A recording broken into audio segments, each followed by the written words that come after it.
Subscribe करें हमारे channel को और दबाएं बेल आइकन को। हेलो दोस्तों, स्वागत है आपका हमारे YouTube चैनल डियर गुरुजी पर। मैं हूं अश्विनी शर्मा और आपके लिए मैं लाता रहता हूं बहुत ही इंटरेस्टिंग टॉपिक जो कि आपके लिए प्रतियोगी परीक्षाओं में उपयोगी सिद्ध होते हैं। तो जो बच्चे प्रतियोगी परीक्षाओं की तैयारी कर रहे हैं, जैसे कि यूपीएससी, एसएससी, रेलवे, ठीक है, अन्य स्टेट लेवल की परीक्षाएं, तो उनके लिए तो हमारे ये टॉपिक उपयोगी सिद्ध होते ही हैं। और जो नई तैयारी कर रहे हैं उनके लिए हम इन टॉपिक के द्वारा एक नॉलेज प्रोवाइड करा देते हैं। उनको इस हमारे भारत के बारे में, विश्व के बारे में जानने को बहुत कुछ मिलता है। तो आज का अपना टॉपिक रहने वाला है उत्तर का विशाल मैदान। ठीक है, भारत के भौगोलिक विभाजन में जो हमने विभाजन करवा चुके हैं पहले वीडियो में, तो उनमें पहले हमने उत्तर का पर्वतीय जो प्रदेश है वो कल की वीडियो में कर लिया। उसका लिंक मैं आपको डिस्क्रिप्शन में दे दूंगा। और आज का अपना टॉपिक रहने वाला है दूसरा विभाजन, उत्तर का विशाल मैदान, जो कि भारत में पाया जाता है। तो वीडियो शुरू करने से पहले मैं आपसे कहना चाहूंगा कि हमारे चैनल को सब्सक्राइब कर लें और चैनल और वीडियो को लाइक कर दें।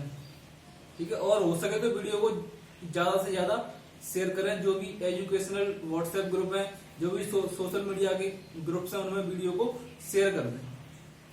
तो आज का टॉपिक है अपना उत्तर का विशाल मैदान। तो इसके बारे में कुछ फैक्ट्स लिखे हुए हैं मैंने यहाँ पर।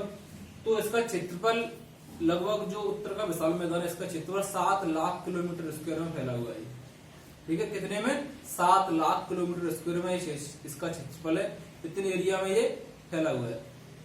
तो इसका जो निर्माण है वो नदियों द्वारा लाए गए जलोढ़ निक्षेपों द्वारा हुआ है। ठीक है, जो भी अवसाद नदियों द्वारा इकट्ठे किए गए हैं उनके द्वारा इसका निर्माण हुआ है। ठीक है, तो वो मुख्य नदियां कौन कौन सी जिनके द्वारा इस उत्तर के विशाल मैदान का निर्माण हुआ है? तो वो हैं गंगा, ब्रह्मपुत्र, सिंधु तथा इनकी सहायक नदियां। ठीक है, कौन सी नदी? गंगा, ब्रह्मपुत्र और सिंधु। तो हम इनको 3 भागों में डिवाइड करते हैं, गंगा का मैदान, ब्रह्मपुत्र का मैदान और सिंधु का मैदान। तो जो जलोढ़ निक्षेप इन नदियों द्वारा लाए गए हैं वो लगभग 2000 मीटर की गहराई तक फैले हुए हैं।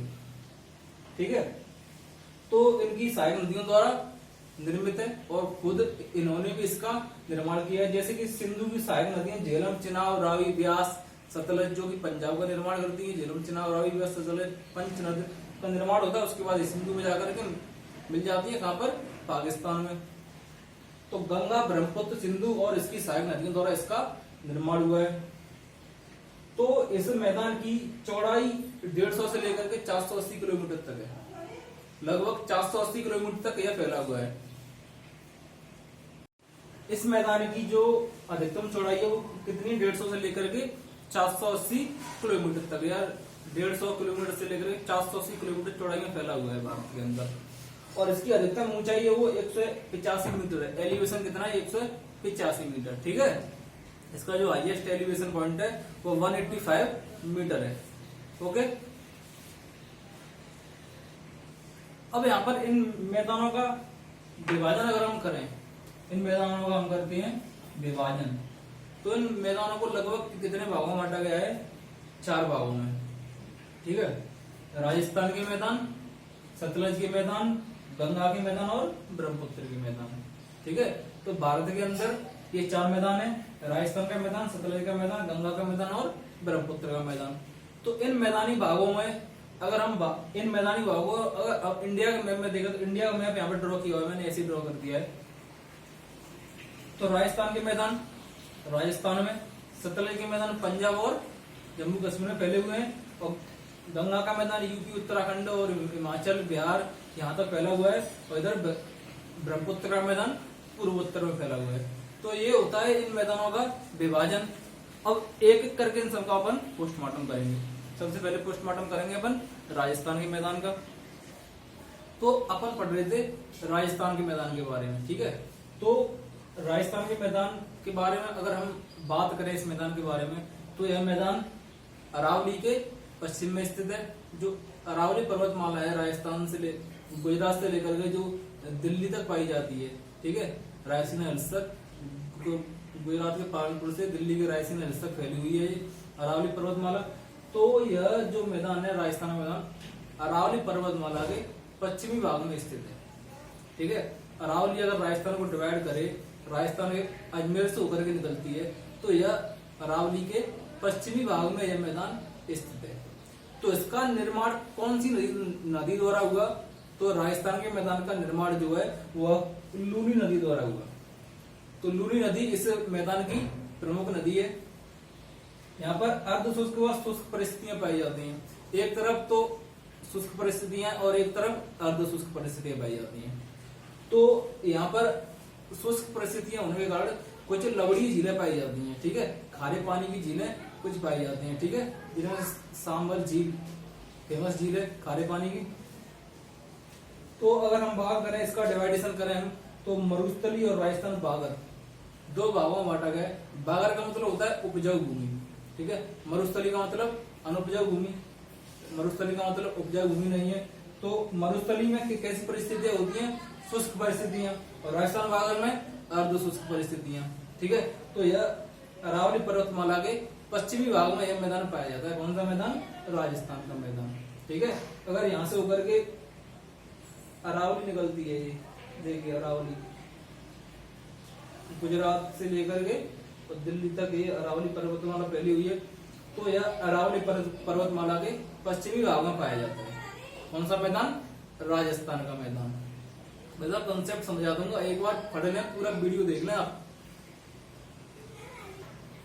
अब हम बात कर लेते हैं कुछ थोड़ी सी सतलज के मैदान के बारे में। तो जो सतलज के मैदान है वह मेनली कौन से स्टेट में पाए जाते हैं? पंजाब और हरियाणा स्टेट में पाए जाते हैं। पंजाब राज्य और हरियाणा राज्य में ये दुआब पाए जाते हैं। तो सतलज के मैदान मेनली क्या करते हैं? दुआब का निर्माण करते हैं। यहाँ पर कई प्रकार के दुआब का निर्माण होता है। अगर दो नदियों के बीच का स्थान क्या होता है? दुआब। 5 नदियों के बीच का स्थान पंजाब। ठीक है, तो दुआब पाए जाते हैं यहाँ पर। तो नदियां ज्यादा होने के कारण इस भाग में उत्पादन सर्वाधिक होता है। ठीक है, जो प्रोडक्शन है, एग्रीकल्चर प्रोडक्शन वो है, उसकी क्वालिटी क्या है? Quality and quantity is highest है। ठीक है, तो इनके दुआब के बारे में बात कर लें तो कौन कौन सी नदियों के बीच दुआब को क्या नाम दिया गया है? तो यहाँ पर देखिए, ब्यास और सतलज के बीच जो दुआब उसे बोलते हैं हम बिस्त दुआब। लिखा हुआ मैंने, Beas plus Sutlej equal to Bist. Jhelum और चिनाब के बीच पाया जाता है छाछ दुआब। छाछ है, उसको चाज भी बोल देते हैं। झेलम और चिनाब के बीच छाछ दुआब। चिनाब और रावी के बीच कौन सा? रेचना दुआब। रावी और ब्यास के बीच बारी दुआब। तो ये दुआब लिखी हुई है मैंने, बिस्त, छाछ, रेचना और बारी। देखिए नदियों के हिसाब से इनका नाम लगा हुआ है। ब्यास सतलज, बका ब्यास का बिलिया, सतलज सत बिस्त हो गया। झेलम चिनाब छ छाछ, चिनाब रावी रेचना। मतलब उसका ऑप्शन अगर क्वेश्चन है तो आप सीधा सा क्वेश्चन देख के उसका आंसर बता सकते हैं, क्योंकि उसकी वर्डिंग मैच हो जाएगी। रावी और ब्यास बारी। ठीक है, ये इसके बीच दुआब पाए जाते हैं। तो ये हो गया अपना सतलज का मैदानी प्रदेश। अब हम बात कर लेते हैं भारत के मुख्य मैदानों के बारे में, जो कि हमारा क्या है? गंगा का मैदान। तो गंगा के मैदान जो ये हमारा भाग है, ये गंगा के मैदान है। ठीक है, प्लेन ऑफ गंगा। तो यह आप देखिए मैप में ये कहाँ पर फैला हुआ है। देखिए बिहार, छत्तीसगढ़, यूपी, राजस्थान का पूर्वी भाग, ठीक है, झारखंड, पश्चिम बंगाल। मैप के द्वारा देखिए, आप मैप में ड्रॉ किया हुआ मैंने मार्क किया है गंगा। तो गंगा के मैदान यूपी, बिहार, झारखंड, पूर्वी राजस्थान और पश्चिम बंगाल में फैले हुए हैं। ठीक है, तो यूपी, बिहार, झारखंड, पूर्वी राजस्थान और पश्चिम बंगाल। तो जो पूर्वी राजस्थान है वो हमारे पश्चिमी यूपी से लगा हुआ है। तो यह गंगा के मैदान में काउंट कर लिया जाता है। वैसे राजस्थान के मैदान अलग है, मैं पहले बता चुका हूँ। तो पूर्वी राजस्थान पश्चिमी यूपी से लगा हुआ है। तो यूपी और पूर्वी राजस्थान एक ही मान लिया जाता है। बिहार में, झारखंड और पश्चिम बंगाल में यह मैदान फैले हुए हैं। तो इन मैदानों के निर्माण के पीछे कौन सी नदी है? सीधा सा अगर गंगा के मैदान, तो ऑब्वियस सी बात है इसका निर्माण गंगा और उसकी सहायक नदियों द्वारा हुआ होगा। तो लिखा हुआ है मैंने, इस मैदान का निर्माण गंगा और उसकी सहायक नदियों द्वारा हुआ है। तो सर्वाधिक उत्पादन भी यहीं पाया जाता है। ठीक है, जो प्रोडक्शन रेट है, हाईएस्ट प्रोडक्शन रेट यही है। इसके बाद सतलेज मैदान में हाईएस्ट प्रोडक्शन है। तो गंगा के मैदान के अलग अलग स्थानों पर अलग अलग नाम दिए गए हैं, ठीक है। जैसे कि पश्चिमी यूपी में इसको रोहिलखंड बोला जाता है, लखनऊ के पास इसको अवध का मैदान बोला जाता है, बिहार में इसको मिथिला बोला जाता है, कोसी और महानंदा के बीच इसको बारिंद का मैदान बोला जाता है, दामोदर और स्वर्णरेखा के बीच इसको रार बोला जाता है। तो इसके अलग अलग प्रादेशिक नाम है गंगा के मैदान के, उनको भी मैं लिखे दे रहा हूँ, आप कॉपी में उनको नोट डाउन कर लें, ठीक है। मैं विड्रॉ करूंगा भी, उसका एक ऑब्स्टिकल बन जाएगा आपके माइंड में बन जाएगा, उसको भी ड्रॉ कर लेना आप। तो ये देखिए यहाँ पर गंगा के मैदान के विभिन्न प्रादेशिक नाम दिए गए हैं। जैसे कि पश्चिमी यूपी में इसको क्या बोला जाता है, रोहिलखंड। लखनऊ के पास वाले स्थान मतलब पूर्वी यूपी में इसको क्या बोला जाता है, अवध के मैदान। बिहार में क्या बोला जाता है, मिथिला। मिथिला कहाँ बोला जाता है बिहार में, गंगा के उत्तरी भाग में, ठीक है। ये गंगा नदी निकलती है, ये लाइन ड्रॉ की हुई है मैंने, ये कौन सी नदी है, गंगा नदी, ठीक है। रोहिलखंड पश्चिमी यूपी में, अवध पूर्वी यूपी में, ठीक है, ये यूपी है। अब बिहार में इसको बोला जाता है मिथिला बोला जाता है गंगा के उत्तरी भाग में, ठीक है। और मगध बोला जाता है गंगा के दक्षिणी भाग में। और झारखंड में इसको क्या बोलते हैं, बारिंद। और इसको रार बोला जाता है, दामोदर और स्वर्णरेखा नदी के बीच जो भाग है उसको बोला जाता है रार का मैदान। मैंने ड्रॉ किया हुआ, दामोदर नदी झारखंड में, स्वर्णरेखा नदी उड़ीसा से निकलती है, तो इसके बीच का जो भाग है उसको बोला जाता है रार प्रदेश, ठीक है। ये अपना हो गया रोहिलखंड, अवध। रोहिलखंड पश्चिमी यूपी, अवध पूर्वी यूपी, मिथिला गंगा के उत्तर में, अवध मगध गंगा के दक्षिण में, बारिंद झारखंड, और रार दामोदर और स्वर्णरेखा नदी के बीच में। ये इसके प्रादेशिक नाम होगा किसके, गंगा के मैदान के, ठीक है। अब हम बात करेंगे ब्रह्मपुत्र के मैदान के बारे में। अभी हम बात कर लेते हैं ब्रह्मपुत्र के मैदान के बारे में। तो पहला फैक्ट आएगा, यह मैदान ब्रह्मपुत्र और इसकी सहायक नदियों द्वारा निर्मित है, ठीक है। मेन फैक्ट हो गया ब्रह्मपुत्र और इसकी सहायक नदियों द्वारा बने हुए ये मैदान। मेनली कहाँ पाए जाते हैं, असम में। भारत के राज्य असम में ये मैदान पाए जाते हैं। बहुत ही सक्रिय मैदान है, लंबाई चौड़ाई जो है सबसे कम है, ठीक है। तो यहाँ पर क्या है कि पानी की अधिकता होने के कारण, जलोढ़ निक्षेपण की अधिकता होने के कारण, हालांकि सक्रिय मैदान है, तो ये किसकी खेती के लिए उपयुक्त है, यहाँ पर चावल और पटसन की खेती की जाती है। कहाँ पर, ब्रह्मपुत्र मैदान में। अब हम ये तो हमारा हो गया मैदानों का प्रादेशिक विभाजन, ठीक है, नदियों के आधार पर विभाजन हो गया। तो अब हम मैदानों का संरचना के आधार पर विभाजन करेंगे। मैदानों की संरचना के आधार पर मैदान कितने प्रकार के पाए जाते हैं, और भारत में उन मैदानों के पाए जाने की परिस्थितियां क्या है, संरचना के आधार पर मैदानों का निर्माण कैसे होता है। तो संरचना के आधार पर मैदानों का विभाजन मैंने यहाँ पर लिखा हुआ है। संरचना के आधार पर मैदानों को भावर, तराई, खादर और बांगर, इन चार भागों में बांटा गया है। भावर, तराई, खादर और बांगर। तो जैसे कि नदी किसी पर्वत से निकलती है, निकलने के बाद वो मैदान में आती है और एक मैदान में अवसाद जमा करके एक मैदान का निर्माण करती है। जैसे कि नदी पर्वत से निकली, तो पर्वत के जो पदेन क्षेत्र हैं, जहाँ पर की बड़े बड़े सस्पेंडेड मटेरियल पाए जाते हैं, जैसे कि पत्थर और कई प्रकार के खनिज पदार्थ पाए जाते हैं, तो उसको अपन बोलते हैं भावर, ठीक है।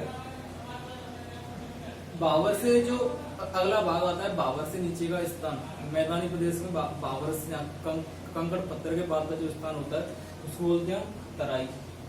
तो क्या होता है कि जो कंकड़ पत्थर वाला स्थान है वहां पर क्या है, नदी विलुप्त हो जाती है, नदी दिखती नहीं है, और तराई वाले भाग में नदी दोबारा दिखाई देने लगती है, ठीक है। और उसके बाद खादर, फिर बांगर। खादर बांगर की बात अभी मैं करूंगा, पहले हम भावर और तराई की बात करेंगे। तो बड़े अवसादों से निर्मित होते हैं कौन, भावर। भावर में क्या बड़े बड़े अवसाद पाए जाते हैं पत्थर के, खनिजों के। पर्वतों के पदेन चित्रों में पाए जाते हैं। पर्वतों का जो नीचे वाला पैरों वाला स्थान है वहां पर यह भावर वाले मैदान पाए जाते हैं। यहाँ पर नदी क्या हो जाती है, अदृश्य। तो यहाँ पर उत्पादकता बहुत कम होती है, क्योंकि नदी होती नहीं है, मिट्टी की मात्रा होती नहीं है, क्योंकि यहाँ पर अवसाद पाए जाते हैं। नदी अवसादों के नीचे उभर के बहती है, तो उत्पादकता कम पाई जाती है। तो तराई के मैदान क्या होता है, भावर से ठीक अगला जो भाग होता है, भावर के नीचे वाला भाग, जहाँ पर की अवसाद नहीं होते हैं, तो उसको हम तराई बोलते हैं। यहाँ पर क्या है कि नदी अनियमित रूप से बहती रहती है, ठीक है, कभी दिख जाती है, कभी विलुप्त हो जाती है। अनियमित रूप से नदी बहती रहती है कि पता नहीं रहता कौन सी गति से बह रही है। तो यह जब यहाँ पर नदी दिखाई देती है तो सीधी सी बात है, दलदली स्थान होगा। दलदली स्थान है तो यहाँ पर चावल की खेती के लिए अधिक उपयुक्त है। लिखा हुआ हमने दलदली स्थान है, चावल की खेती के लिए उपयुक्त है। अगर यहाँ पर पानी की मात्रा अधिक है, दलदली स्थान है, तो यहाँ पर विभिन्न प्रकार की वनस्पतियों और जीवों का विकास हो जाता है, ठीक है। गहन वनस्पति का विकास होता है और विभिन्न प्रकार के जीवों का विकास होता है। तो नदी तराई वाले भाग से निकल करके जिस अगले भाग में हमें दिखाई देती है, ठीक है, उसको हम बोलते हैं खादर। खादर मतलब खाद वहां पर ज्यादा मात्रा में। तो नदी के दोनों तरफ वाला जो भाग है, नदी के पास वाला दोनों तरफ का जो भाग है, उसको हम खादर बोलते हैं। तो मानसून में क्या होता है, नदी का जल स्तर बढ़ जाता है और नदी अत्यधिक मात्रा में अवसाद इकट्ठे करती रहती है। तो नदी के बगल में जो आसपास जो अवसाद इकट्ठे होते हैं, उनको हम खादर बोलते हैं, ठीक है। अत्यधिक उपजाऊ होता है, क्योंकि नदी के पास है, तो भाई सीधी सी बात है, उपजाऊ होगा। इसलिए उपजाऊ हुआ तो यहाँ पर सर्वाधिक उत्पादकता पाई जाएगी। तो उसको पंजाब में क्या कहते हैं, बेट। खादर को पंजाब में बेट कहते हैं। देखिए मैंने समझाया, पहले मैंने बताया भावर, फिर मैंने तराई बताया और खादर बता दिया, और लास्ट रह गया अपना बागर। बागर का पोस्टमार्टम बाकी रहेगा, उसको मैं अभी किए दे रहा हूँ। अब हम बात कर लेते हैं बांगर के बारे में, ठीक है। खादर मैंने बता दिया, नदी के दोनों तरफ वाला नया भाग जो अवसाद नदी द्वारा अभी लाए गए हैं, ठीक है। तो बांगर होता है नदी द्वारा लाए गए पुराने अवसाद, ठीक है। जो कि नदी द्वारा पहले अवसाद लाए गए थे, उन्हें हम बांगर बोलते हैं, पुराने जलोढ़ अवसाद, ठीक है। तो इस बांगर वाले भाग में क्या होता है, कैल्शियम के पिंड पाए जाते हैं, ठीक है। कैल्शियम के पिंड जो कि पर्वतों से, पहाड़ों से आए हैं, नदी द्वारा इकट्ठे किए गए हैं, तो कैल्शियम के पिंड पाए जाते हैं इस बांगर वाले भाग में, जिन्हें क्या कहते हैं अपन, कंकर। क्या कहते हैं, अपन कंकर कहते हैं। तो बांगर वाले भाग में सर्वाधिक उत्पादन होता है, क्योंकि यहाँ पर पुराने जलोढ़ अवसाद है, उनकी उर्वरकता बढ़ चुकी है, इसलिए यहाँ पर सर्वाधिक उत्पादन होता है। तो एक बात मैं आपको बता दूं, वहां पर मैंने बताया था बेट, पंजाब में क्या बोला जाता है उसको, खादर को बेट। नदी के दोनों तरफ वाले भाग को पंजाब में क्या बोला जाता है, बेट। तो एक टर्म आती है यहाँ पर भूड़। तो यहाँ पर लिखा हुआ है, मैंने आप देख सकते होंगे, बांगर क्षेत्र में अपर्दन के कारण ऊपर की मुलायम मिट्टी नष्ट हो जाती है, ठीक है। अत्यधिक अपर्दन के कारण जो ऊपर की मुलायम मिट्टी है वह नष्ट हो जाती है। नष्ट हो जाने के कारण कंकड़ युक्त भूमि बचती है, ठीक है। ऊपर की मुलायम मिट्टी नष्ट हो गई तो वहां पर क्या बचेगा, एक कंकड़ युक्त भूमि बचेगी। तो उस कंकड़ युक्त भूमि को क्या बोलते हैं अपन, भूड़, उसको भूड़ बोलते हैं। तो ये अपना उत्तर के मैदानी भागों का विभाजन कंप्लीट हो चुका है, संरचना के आधार पर और नदियों के आधार पर। तो आपको वीडियो पसंद आया तो वीडियो को लाइक कर दें, चैनल को सब्सक्राइब कर दें। धन्यवाद बोलना चाहूंगा आपको। यहीं पर वीडियो खत्म करता हूँ अपना।